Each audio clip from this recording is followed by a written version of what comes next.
huko pia tupate kusikia walimu wa JSS wana maoni gani kuhusiana na uhuru wao. Tazama. Naam, wito wa walimu wa sekondari msingi au JSS kutaka kujisimamia umesheheni kote nchini, na hapa katika kaunti ya Vihiga wimbo ni ule ule.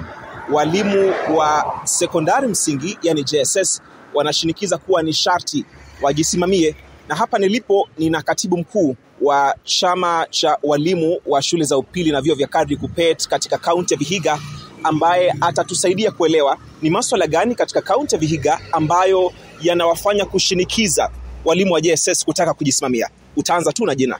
Jina langu ni Sabala Enyeni, nikiwa katibu wa chama cha walimu cha KUPPET jinsi umesema tawi la Vihiga. Hii maneno ya JSS teachers ama maneno ya autonomy kusimamiwa kivyao ni jambo ambalo limeleta shida sana. Na ningependa kuchukua nafasi hii kwanza kushukuru kwa kunipa muda kujieleza, kwa sababu ni vizuri watu waelewe ni kwa nini hao walimu wanauliza maneno ya autonomy. Kuna watu wameingiza siasa ndani, kuna wengine wameifanya ni kama ni contest ama ni power struggle.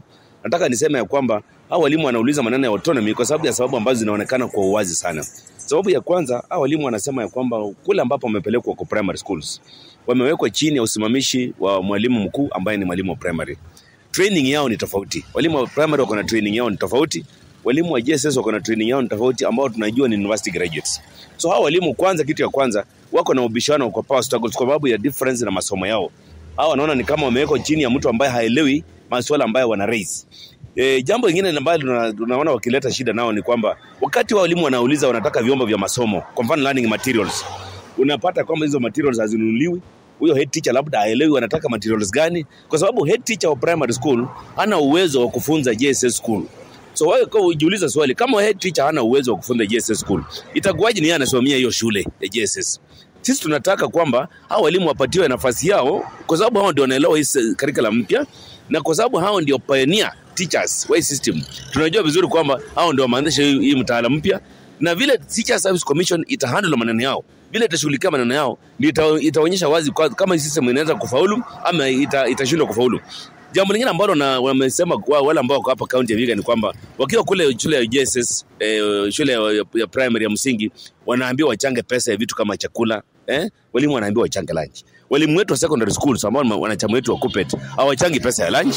Hata zile shule ndogo ambazo hazina uwezo wa kifedha wanafanya kadri ya uwezo wao, wanapatia walimu lunch. So unapata kwamba operation mode iko tofauti sana. Kuna swala la capitation au tuseme mgao wa fedha za kufadhili masomo. Tunajua kwamba kwa sasa JSS haina mgao wake specially au specific capitation for JSS. Huu mgao unakuja kupitia shule za msingi.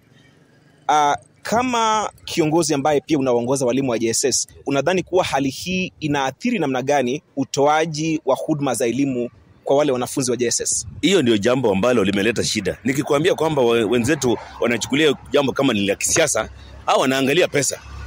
Sisi hatuangalii pesa, sisi tunaangalia quality of education. Walimu wetu JSS ambao wako kule ndio wanatuambia hizi reports. Hao ndio wanatuambia nimeitisha test tube, teacher hajanunua.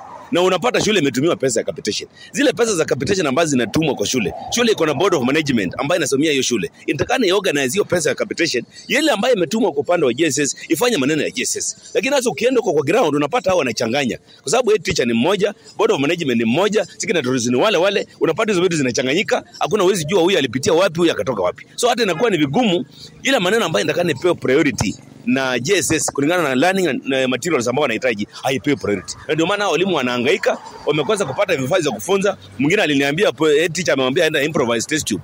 Test tube sio kitu unaweza improvise. You either have it or don't have it, and you have to buy it from a shop. Na mwisho tu, unadhani kwamba uongozi wa kitaifa wa NAT na KUPPET unashughulikia vilivyo maslahi ya walimu wa JSS? Uongozi wetu wa walimu wa KUPPET na KNUT, I'm sorry to say some of them are playing politics. Hawataka kuchukulia hili swala jinsi inavyotakana ichukuliwe. Na ndio maana sisi tunaambia walimu hata Kenya mzima, uongozi wetu wa KUPPET pia lazima tuweke hapo new energies. Sababu kuna watu wamekaa pale kwa ofisi wamechoka na kazi, hawaelewi mambo ambayo yanafanyika kwa ground. We want people who can be able to resonate with the issues of the teachers, and that's why we want to push for change in the national leadership of this union going forward. Naam, huyo ni Sabala Enyeni, katibu mkuu wa muungano wa walimu wa KUPPET tawi la kaunti ya Vihiga, akizungumzia swala la walimu wa JSS kutaka uhuru wa kujisimamia. Na kama ulivyosikia, wimbo ni ule ule. Walimu wa JSS wanasisitiza kuwa ni sharti wawe na wasimamizi wao. Nikiwa kaunti ya Vihiga, mimi naitwa Arnold Adidi. Shukran sana Arnold Adidi kwa